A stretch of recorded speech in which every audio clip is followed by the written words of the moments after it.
Hello everyone and welcome back to Kobean history. Today we're gonna have a look at some Cold War sites in London. We'll start with some places that would have come in handy in case the Russians had dropped a bomb or attacked Britain. Then we'll talk about some underground bunkers and tunnels underneath London. After which we will have a look at some KGB spy meetup locations, as well as some dead letterboxes that were used to hand parcels between spies. And to finish off, we will have a look at some MI6 locations, so the British intelligence service, what sites they have in London. But before we start the video, I want to mention that this video is part of the Project Mad playlist, which is a collaboration playlist between a number of different history YouTubers, all covering topics related to the Cold War. I'll put the link to the playlist in the description below, as well as on the end card of this video, so you can check it out when you finish watching.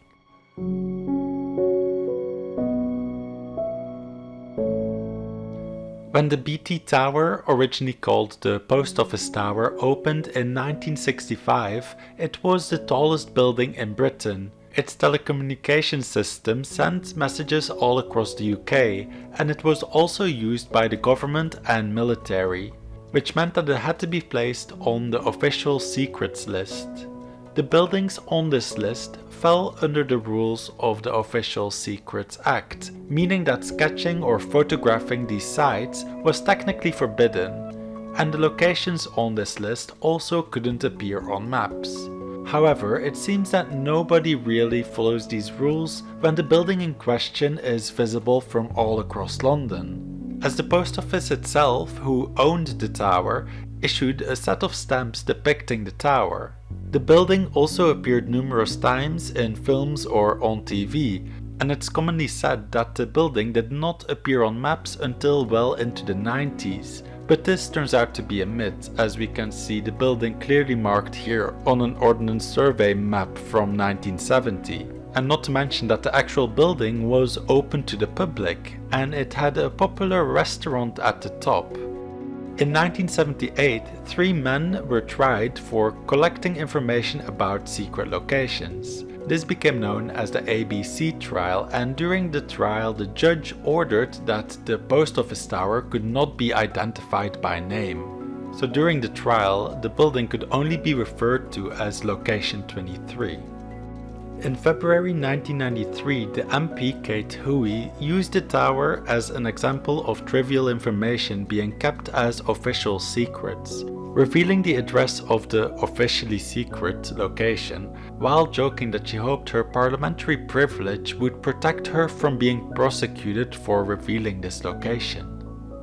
So you might be wondering, why am I telling you all this in a video about Cold War locations? Now, the reason for all this secrecy was because the tower was part of a project called Backbone, which was a core communications network designed to survive a nuclear war, and this network would have played a vital role in keeping the country connected in the case World War III had broken out.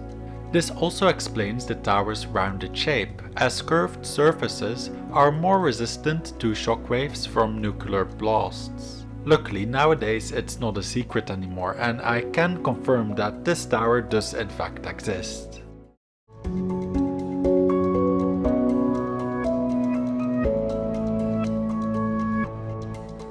If a nuclear missile had been launched at the UK, there would be a series of air raid sirens that would have sounded across London, similar to the sirens of World War II. The network was dismantled in 1992, but one of the sirens can still be seen here outside of Waterloo Station, over there on the railway bridge.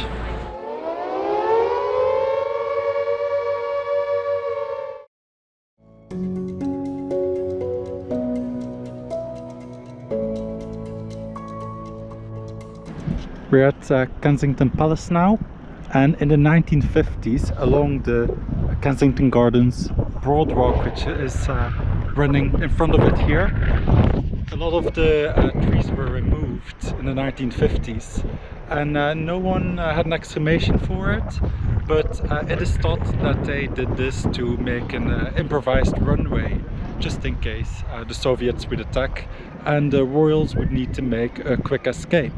This is in a good location as a lot of the royals have their London residences behind Kensington Palace over there.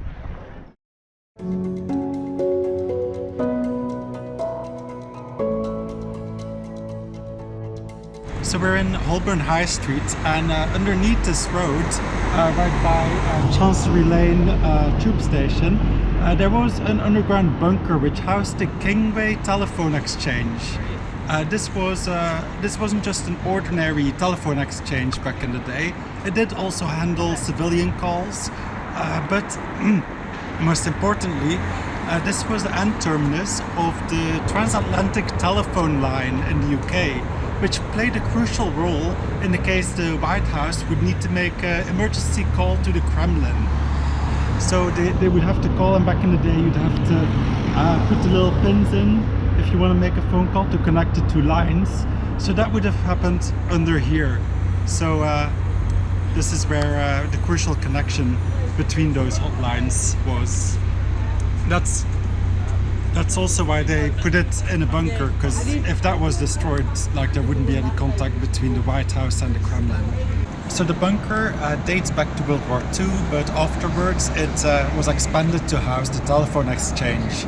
Up to 200 people worked in the telephone exchange at its height, and it had a lot of rations as well as a canteen and access to an artesian well, which would have been able to supply that population of people for up to 6 weeks in case a bomb had dropped on London. So the telephone exchange would still be able to operate a few weeks afterwards. Over here, this is actually what we can see above the ground of the bunker. This is a ventilation shaft to ventilate that bunker.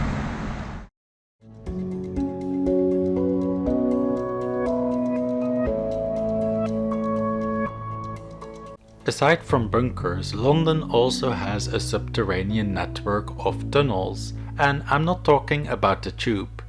The tunnels I'm talking about are referred to as Q-Whitehall, which, similarly to the Kingsway Exchange bunker, date back to World War I and were expanded in the 1950s.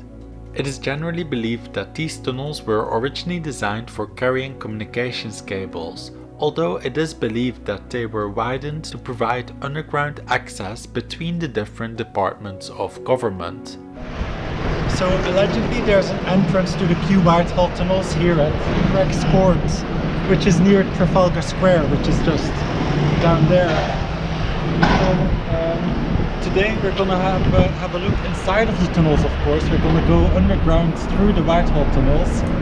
Maybe we shouldn't, but in the 1980s there was an investigative journalist that actually did find a way inside of the Q-Whitehall Tunnels, and he explored it at his leisure. The tunnels were so extensive that he actually needed a bike to go through them, and I believe it's in 1980 in December he published even an article describing his adventures, which I'll show on screen right now. We've even got some pictures with different underground road signs inside of the tunnels. As a throwback to earlier in the video, Duncan Campbell, who wrote this article, was also one of the people involved in the ABC trial only 2 years earlier, so it seems like the trial didn't spook him off from exploring any other secret locations like these tunnels. We know the location of the original Q-Whitehall tunnels from World War II, but the extensions made afterwards are still classified. Thanks to the investigative journalism of Duncan Campbell, we know that it extends far beyond Whitehall, but the exact extent of the tunnels is still unknown. Documents relating to this extension are due to be declassified in 2026, so we'll still have to wait a few years to find out. The closest we'll get to the Q-Whitehall tunnels today is this discreet air vent, which is located right across from Westminster Abbey. Over there we have the Parliament as well in the distance. But yeah, this air vent makes sure people don't suffocate in those tunnels. And I believe there's quite a few around London that are hidden in plain sight, such as this one.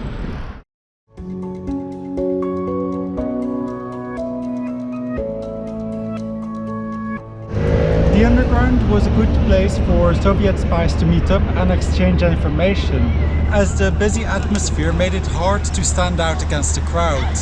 They also had a lot of fast connections to travel throughout the city. One station that was frequently used by spies for this very purpose was Mornington Crescent.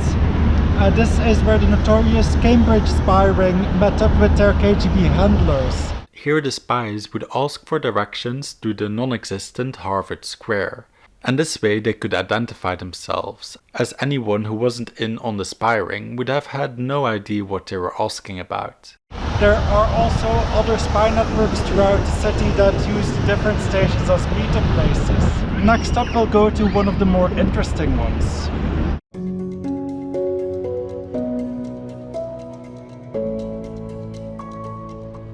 So I'm now at Kew Gardens Underground Station, even though it is above ground.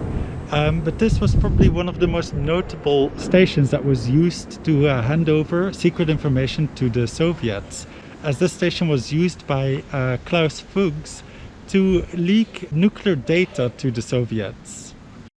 Fuchs was a German physicist who had fled to London just before the outbreak of the Second World War.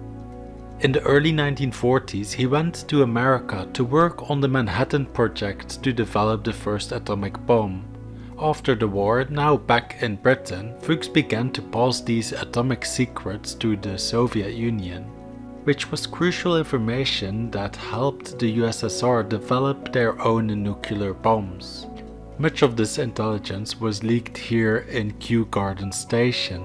Here Fuchs would frequently leave chalk marks as signals to his handlers. For example, a mark outside of the station meant it was too dangerous to meet. In 1949, Fuchs was apprehended and sentenced to 14 years in prison for breaching the Official Secrets Act. And after his release, he returned to East Germany.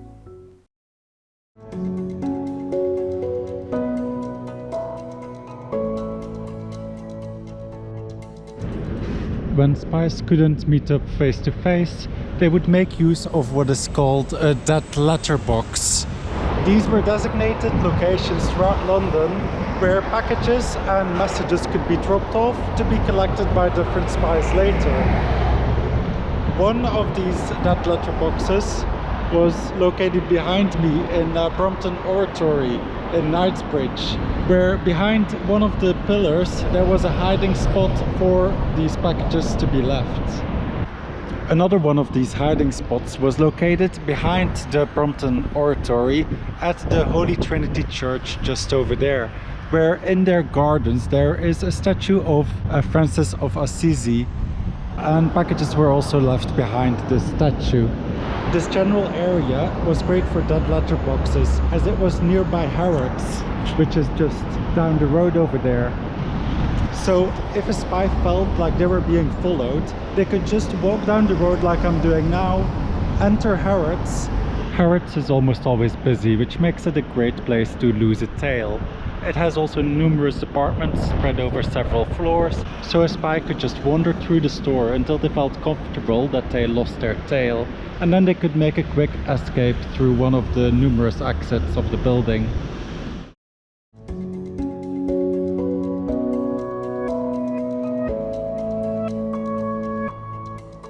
Another dead letter box was on Audley Square, where we are now.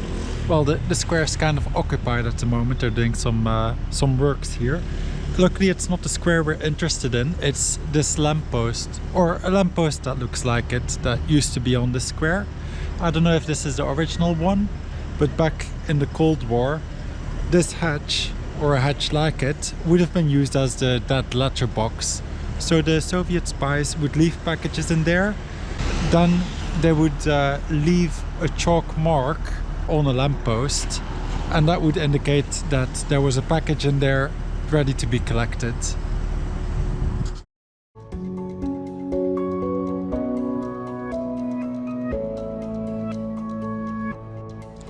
Probably one of the most interesting ones happened behind me in Coram Fields. This is the location of the money brick. You might know the story.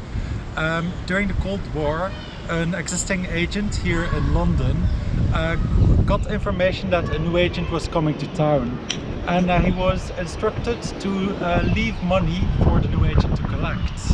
So he stuffed £8,000 in the currency back then. I'll put it on screen what conversion rate to modern day currency is. So he put £8,000 into a fake brick. Then he wrapped the fake brick in a bag, a plastic bag, and he dropped it in a hedge, in a bush. So this bag with the money brick was dropped in a hedge. Then the new agent had to come, pick up the bag from the hedge, and once he had done this, he had to place a piece of chewing gum on a nearby bollard to mark that he had collected the money brick. Just imagine, because there was like a playground here, there still is for children. Just imagine just a kid finds the brick and gets £8,000. Yeah. So yeah, that was one of the more interesting ones. The reason why we know this story is because the agent that dropped the money brick off was actually a double agent. So the MI6 had two secret agents to follow this new agent. I don't know the rest of the story, but I do know that the double agent was found out by Russia because he was called back the following day, and then MI6 had to rescue him from Russia to bring him back here.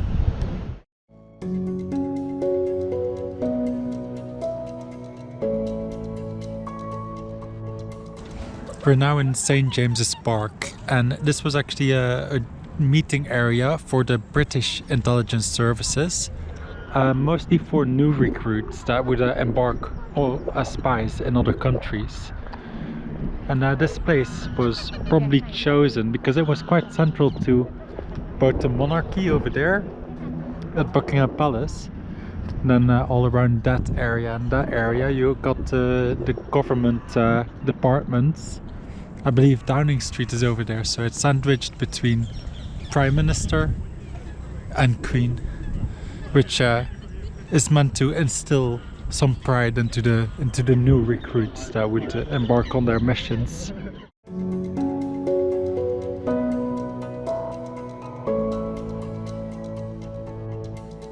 This is 54 Broadway, which at the moment they are renovating, so I couldn't get good footage of it. But this is where MI6 had its headquarters, starting from 1926, under the guise of the Minimax Fire Extinguisher Company. However, many London taxi drivers soon became aware of its role as the spy's headquarters, so because of this they had to move. The big building behind me is known as Century House, and it became home to the Secret Intelligence Service in 1964. It was meant to be classified, but it soon became known as one of the worst kept secrets in London, as it was known to every cab driver, tourist guide or KGB agent. In 1985, it was deemed irredeemably insecure, and all the glass in the building, as well as the petrol station, which was based at the bottom of the building, didn't really help that security either. And in 1994, which is after the Cold War, the British Intelligence Service moved here to their new headquarters in Vauxhall. Thanks for watching. If you're interested in London history or history as a whole, you can check out my channel. Or if you're interested in more topics regarding the Cold War, you can check out the Project Mad playlist on screen right now. I'd like to thank my patrons for their support, especially my $25 patrons Parker Dye and G. David.